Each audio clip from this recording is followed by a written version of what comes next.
ನಮಸ್ಕಾರ ವೀಕ್ಷಕರೇ, ಶಿವಶಂಕರ್ ಮಗಜಿ ಯೂಟ್ಯೂಬ್ ಚಾನಲ್ಗೆ ಸ್ವಾಗತ. ವಿಶ್ವವಿಖ್ಯಾತ ಐತಿಹಾಸಿಕ ಬೆಂಗಳೂರು ಕರಗ ಇದು 2026ನೇ ವರ್ಷದ ಕರಗ ಮಹೋತ್ಸವ. ಬೆಂಗಳೂರು ತಿಗಳರಪೇಟೆಯಲ್ಲಿ ದ್ರೌಪದಿ ಹಾಗೂ ಧರ್ಮರಾಯಸ್ವಾಮಿ ದೇಗುಲಗಳಿವೆ. ಏಪ್ರಿಲ್ ತಿಂಗಳ ಚೈತ್ರ ಮಾಸದ ಹುಣ್ಣಿಮೆಯ ದಿನದಂದು ಈ ಕರಗ ಮಹೋತ್ಸವ ನಡೆಯುತ್ತೆ. ಮಹಾಭಾರತದ ದಂತಕಥೆಯಂತೆ ತಿಮರಾಸುರ ಎಂಬ ರಾಕ್ಷಸನನ್ನು ಸಂಹರಿಸಲು ದ್ರೌಪದಿ ಸೃಷ್ಟಿಸಿದ ವೀರಕುಮಾರರು ಮತ್ತು ಆಕೆಯ ಶಕ್ತಿಯನ್ನು ಸ್ಮರಿಸುತ್ತಾ ಮಲ್ಲಿಗೆ ಹೂವಿನಿಂದ ಅಲಂಕೃತವಾದ ಕುಂಭವನ್ನು ತಲೆಯ ಮೇಲೆ ಹೊತ್ತು ಪೂಜಾರಿ ನಡೆಸುವ ಮೆರವಣಿಗೆಯೇ ಈ ಕರಗ. ಕರಗ ಎಂದರೆ ಕುಂಭ ಎಂಬ ಅರ್ಥ. ಕರಗದ ಒಂದೊಂದು ಅಕ್ಷರವು ಒಂದೊಂದು ಸಂಕೇತವನ್ನು ಹೊಂದಿವೆ ಎನ್ನುವ ಪ್ರತೀತಿ ಇದೆ. ಕ ಎಂದರೆ ಕೈಯಿಂದ ಮುಟ್ಟದೆ, ರ ಎಂದರೆ ರುಂಡದ ಮೇಲೆ ಧರಿಸಿ, ಗ ಎಂದರೆ ಗತಿಸುವುದು ಎಂದು ಅರ್ಥ. ಕರಗ ಆಚರಣೆಯ ಮೂಲವನ್ನು ಹೇಳುವ ಒಂದು ಐತಿಹ್ಯ ಹೀಗಿದೆ. ಕುರುಕ್ಷೇತ್ರ ಸಮರದ ನಂತರ ಪಾಂಡವರು ಸ್ವರ್ಗಾರೋಹಣ ಮಾಡುವ ಸಂದರ್ಭದಲ್ಲಿ ದ್ರೌಪದಿ ಮೂರ್ಛಿತಳಾಗಿ ಬಿದ್ದಳಂತೆ. ದ್ರೌಪದಿ ಮೂರ್ಛಿತಳಾಗಿ ಬಿದ್ದದ್ದು ಪಾಂಡವರಿಗೆ ತಿಳಿಯದೆ ಮುಂದೆ ನಡೆಯುತ್ತಾರೆ. ಆಕೆಗೆ ಎಚ್ಚರ ಬಂದು ನೋಡಿದಾಗ ತಿಮಿರಾಸುರ ಎಂಬ ರಾಕ್ಷಸ ದೂರದಲ್ಲಿ ನಿಂತಿದ್ದ. ಆಗ ದ್ರೌಪದಿ ಆದಿಶಕ್ತಿಯ ರೂಪವನ್ನು ತೋರುತ್ತಾ ತಿಮಿರಾಸುರನನ್ನು ಸದೆಬಡಿಯಲು ತನ್ನ ತಲೆಯಿಂದ ಯಜಮಾನರನ್ನು, ಹಣೆಯಿಂದ ಗಣಾಚಾರಿಗಳನ್ನು, ಕಿವಿಗಳಿಂದ ಗೌಡರನ್ನು, ಬಾಯಿಯಿಂದ ಗಂಟೆ ಪೂಜಾರಿಗಳನ್ನು ಮತ್ತು ಹೆಗಲಿನಿಂದ ವೀರಕುಮಾರರನ್ನು ಸೃಷ್ಟಿ ಮಾಡುತ್ತಾಳೆ.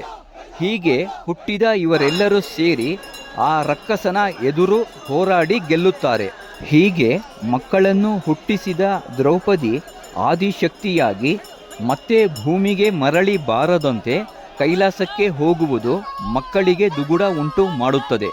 ಅವಳು ಹೋಗದಂತೆ ಬೇಡಿಕೊಳ್ಳಲು ಕೃಷ್ಣನು ಅವರಿಗೆ ತಾಯಿಯನ್ನು ಹೋಗದಂತೆ ತಡೆಯಲು ತಮ್ಮ ಕೈಯಲ್ಲಿರುವ ಕತ್ತಿಯಿಂದ ತಮ್ಮ ಎದೆಗೆ ತಿವಿದುಕೊಳ್ಳುತ್ತಾ ಇದನ್ನು ಕರಗ ಹಬ್ಬದಲ್ಲಿ ಅಲಗು ಸೇವೆ ಎನ್ನುತ್ತಾರೆ. ನಮಗೆ ನೀನಲ್ಲದೆ ಇನ್ಯಾರು ದಿಕ್ಕು, ಹೋಗದಿರು ಎಂದು ಅಲವತ್ತುಕೊಳ್ಳಲು ಹೇಳುವನು. ಇದನ್ನು ನೋಡಿ ದ್ರೌಪದಿಗೆ ಮರುಕವಾಗಿ ಪ್ರತಿ ವರ್ಷವೂ 3 ದಿನ ಭೂಮಿಗೆ ಬಂದು ಮಕ್ಕಳೊಂದಿಗೆ ಇರುವ ಮಾತು ನೀಡುತ್ತಾಳೆ. ಆ 3 ದಿನಗಳೇ ಕರಗ ಹಬ್ಬದ ದಿನಗಳು. ಇದರ ನೆನಪಿಗೆ ಕರಗ ನಡೆಯುತ್ತೆಂದು ಹೇಳಲಾಗಿದೆ. ಕರಗ ಹಿಂದಿನ ದಿನದಿಂದಲೇ ಧರ್ಮರಾಯಸ್ವಾಮಿ ದೇವಾಲಯದಲ್ಲಿ ಅತ್ಯಂತ ವಿಧಿವತ್ತಾದ ಧಾರ್ಮಿಕ ಕಾರ್ಯಕ್ರಮಗಳು ನಡೆದ ನಂತರ ನಡುರಾತ್ರಿಯ ವೇಳೆಗೆ ಕಳಸದ ಆಕೃತಿಯ ಮಲ್ಲಿಗೆ ಹೂವಿನ ಕರಗವನ್ನು ಮುಖ ಮುಚ್ಚುವಂತೆ ತಲೆಯ ಮೇಲೆ ಹೊತ್ತ ಪೂಜಾರಿ ನರ್ತಿಸುತ್ತಾ ಗುಡಿಯಿಂದ ಹೊರಬರುತ್ತಾರೆ. ಧಾರ್ಮಿಕವಾಗಿ ಇವರು ಸಾಕ್ಷಾತ್ ಆದಿಶಕ್ತಿಯ ರೂಪ. ಖಡ್ಗವನ್ನು ಹಿಡಿದ ವೀರಕುಮಾರರು ಗೋವಿಂದ ಗೋವಿಂದ ಗೋವಿಂದ ಎನ್ನುತ್ತಾ ಧೀ ಧೀ ಧೀ ಧಿಕ್ ಧೀ ಎಂದು ಕೂಗಿ ಅಲಗು ಸೇವೆಯನ್ನು ಮಾಡುತ್ತಾ ಕರಗದ ಪೂಜಾರಿಯನ್ನು ಅನುಸರಿಸುತ್ತಾರೆ. ಆದಿಶಕ್ತಿ ದುಷ್ಟಶಕ್ತಿಯನ್ನು ಸಂಹರಿಸಿದ ಸಂಕೇತವಾಗಿ ಕರಗ ಆಚರಣೆ ನಡೆಯುತ್ತದೆ. ಇದರ ಜೊತೆಗೆ ಇನ್ನೊಂದು ಐತಿಹ್ಯವಿದೆ. ದ್ವಾಪರ ಯುಗದಲ್ಲಿ ಸರ್ವಾಲಂಕಾರ ಭೂಷಿತೆಯಾದ ದ್ರೌಪದಿ ಮಂಗಳ ಕಲಶವನ್ನು ಹಿಡಿದು ಸ್ವಯಂವರ ಮಂಟಪವನ್ನು ಪ್ರವೇಶಿಸುತ್ತಾಳೆ. ಮತ್ಸ್ಯವನ್ನು ಭೇದಿಸುವ ಅರ್ಜುನನು ಕುಂತಿಯ ಅಭಿಲಾಷೆಯಂತೆ ಉಳಿದ 4 ಪಾಂಡವ ಸಹೋದರರನ್ನು ಶಾಸ್ತ್ರೋಕ್ತವಾಗಿ ವಿವಾಹವಾಗುತ್ತಾಳೆ. ಆಗ ಸಂತೋಷದಿಂದ ಕೈಯಲ್ಲಿದ್ದ ಕಲಶವನ್ನು ಶಿರದಲ್ಲಿ ಧರಿಸುತ್ತಾಳೆ.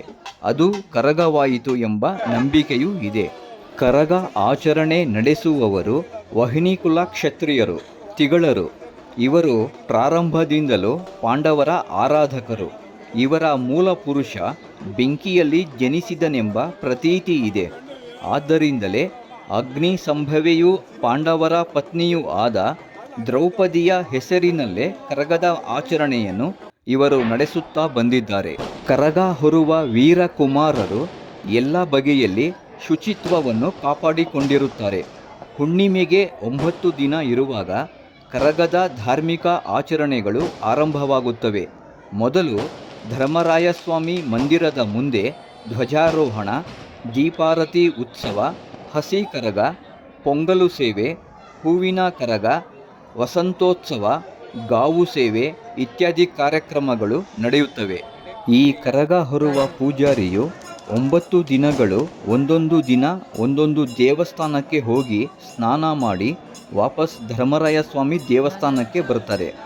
ಮೊದಲನೇ ದಿನ ಧರ್ಮರಾಯ ಸ್ವಾಮಿ ದೇವಸ್ಥಾನ, 2ನೇ ದಿನ ಕಾರ್ಪೊರೇಷನ್, 3ನೇ ದಿನ ಕೋಟೆ ಮುನೇಶ್ವರ ದೇವಸ್ಥಾನ, 4ನೇ ದಿನ ಜಲಕಂಠೇಶ್ವರ ದೇವಸ್ಥಾನ, 5ನೇ ದಿನ ನಾಡಶಕ್ತಿ ಶ್ರೀ ಅಣ್ಣಮ್ಮ ದೇವಸ್ಥಾನ, 6ನೇ ದಿನ ಕೋಟೆ ಆಂಜನೇಯ ಸ್ವಾಮಿ ದೇವಸ್ಥಾನ, 7ನೇ ದಿನ ಶ್ರೀ ರಂಗನಾಥ ಸ್ವಾಮಿ ದೇವಸ್ಥಾನ. ಈ ಎಲ್ಲ ದೇವಸ್ಥಾನಕ್ಕೆ ಹೋಗಿ ಸ್ನಾನ ಮಾಡಿ ವಾಪಸ್ಸು ಧರ್ಮರಾಯ ಸ್ವಾಮಿ ದೇವಸ್ಥಾನಕ್ಕೆ ಬರೋದು. ಈ ಸಾರಿ ಕರಗನ ಹೊತ್ತಿರೋರು ಅರ್ಚಕ ಜ್ಞಾನೇಂದ್ರ ಅವರು. ಇವರು ಸತತವಾಗಿ 16 ವರ್ಷದಿಂದ ಕರಗನ ಹೊರುತ್ತಿದ್ದಾರೆ. ಕರಗ ರಾತ್ರಿ ಶ್ರೀ ಧರ್ಮರಾಯ ಸ್ವಾಮಿ ದೇವಸ್ಥಾನದಿಂದ ಬಿಡೋದು. ಕರಗ ಬಿಡೋಕ್ಕೂ ಮುಂಚೆ ಪಟಾಕಿ ಸಿಡಿಸ್ತಾರೆ. ಆಮೇಲೆ ದೇವಸ್ಥಾನದ ಮುಂದೆ ರಥ ಇರುತ್ತೆ. ಆ ರಥ ಮುಂದೆ ಹೋದ ತಕ್ಷಣ ಕರಗ ಆದಿಶಕ್ತಿ ದ್ರೌಪದಿ ತಾಯಿಯಾಗಿ ಕರಗ ಮೆರವಣಿಗೆ ಹೊರಡೋದು. ರಥದಲ್ಲಿ ಧರ್ಮರಾಯ ಸ್ವಾಮಿ ಮತ್ತು ಶ್ರೀಕೃಷ್ಣ ಇರ್ತಾರೆ. ರಾತ್ರಿ ಕರಗ ತಾಯಿ ಮೆರವಣಿಗೆ ಧರ್ಮರಾಯ ಸ್ವಾಮಿ ದೇವಸ್ಥಾನ ಪ್ರದಕ್ಷಿಣೆಯಿಂದ ಆರಂಭವಾಗಿ ಕುಂಬಾರಪೇಟೆ ರಸ್ತೆ, ರಾಜ ಮಾರ್ಕೆಟ್ ಸರ್ಕಲ್, ಸಿಟಿ ಮಾರ್ಕೆಟ್, ಕೋಟೆ ಆಂಜನೇಯ ಸ್ವಾಮಿ ದೇವಸ್ಥಾನ ಮೂಲಕ ಕಾಟನ್ಪೇಟೆ, ಮಸ್ತಾನ್ ಸಾಬ್ ದರ್ಗಾ, ಬೆಳೆಪೇಟೆ, ಅಣ್ಣಮ್ಮ ದೇವಿ ದೇವಸ್ಥಾನಕ್ಕೆ ಹೋಗುತ್ತೆ ಮೆರವಣಿಗೆ.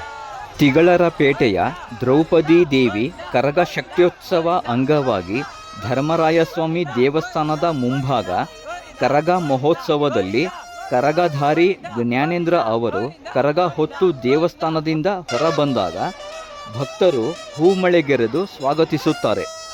ಈ ಕರಗ ಮಹೋತ್ಸವದ ಸಂಪೂರ್ಣ ಚಿತ್ರೀಕರಣವನ್ನು ನನಗೆ ಮಾಡಿ ಕಳಿಸಿರೋದು ನಾವು ತಿರುಪತಿ ಪಾದಯಾತ್ರೆ ಹೋಗ್ತೀವಲ್ಲ, ನಮ್ಮ ಗುರುಸ್ವಾಮಿ DV ವೆಂಕಟೇಶ್ ಅವರ ಮಗ DV ವಲ್ಲಭ. ಇವರು ಪ್ರತಿ ವರ್ಷ ಕರಗ ಮಹೋತ್ಸವಕ್ಕೆ ವೀರಕುಮಾರರಾಗಿ ಅಲಗು ಸೇವೆ ಮಾಡುತ್ತಾರೆ.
Iya.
Bisnis ka dan sa?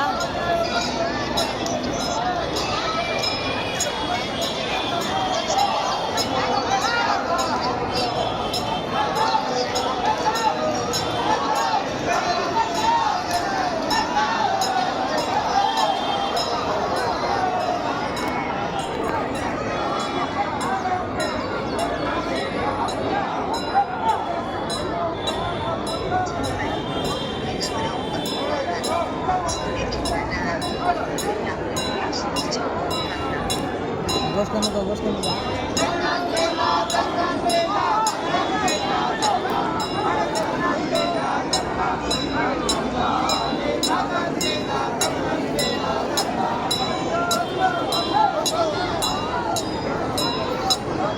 Bisnis ka?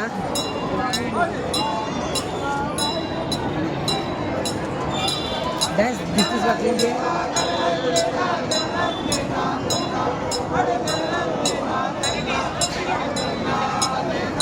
3 run मारा था ने 5 रन मारा था ने 9 रन मारा था ने बोनस रन 5 रन मारा था आज का स्पीड मारा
Handam siya kuno. Ganda!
Tapi